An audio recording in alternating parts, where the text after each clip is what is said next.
যে সকল কলা চাষি ভাই আছেন তাদের জন্য একটি টিপস নিয়ে আসলাম। যারা কলা চাষ করে, এই যে দেখতে পাচ্ছেন যে ছোট কলা, একদম ছোট, অল্প কাজ এবং দুর্বল কলা গাছ, মানে অপুষ্টিহীন কলা গাছ। এই দেখতে পাচ্ছেন গাছটি, এর কিন্তু শরীরে কোনো শক্তি নাই এবং একদম হালকা রোগা, এবং এর ফলে কিন্তু আপনার কলা কিন্তু ছোট, একদম ছোট। এই যে দেখাচ্ছি, একদম ছোট কলা আসছে, অল্প কয়টা।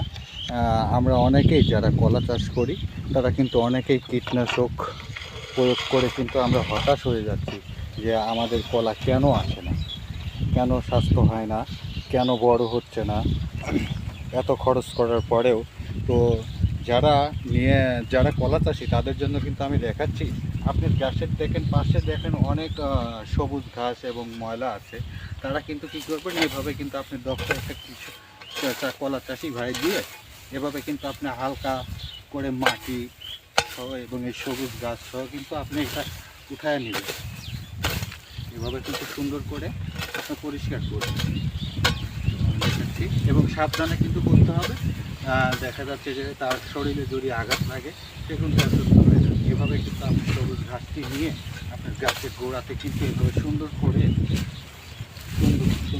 কিন্তু এভাবে সপ্তাহে দেওয়ার পরে দেখতে পাচ্ছেন অনেক সুন্দর হয়ে গেল। এই ঘাসটি কিন্তু আপনি দেখবেন যে সবুজ ঘাসটি দিলেন, এই ঘাসটি কিন্তু ধীরে ধীরে কিন্তু আপনার জৈব সার হয়ে যাবে। জৈব সার হয়ে যাওয়ার পরে কিন্তু আপনি দেখেন এরকম গাছটি কিন্তু সুন্দর শক্তিশালী হয়ে যাবে। শক্তিশালী হয়ে যাওয়ার পরে কিন্তু দেখেন আপনার শক্তিশালী হয়ে যাওয়ার পরে কিছুদিন পরে কিন্তু আপনার কলা আসবে।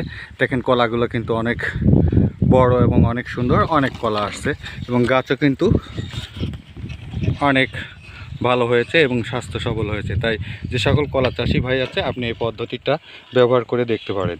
সবাইকে ধন্যবাদ।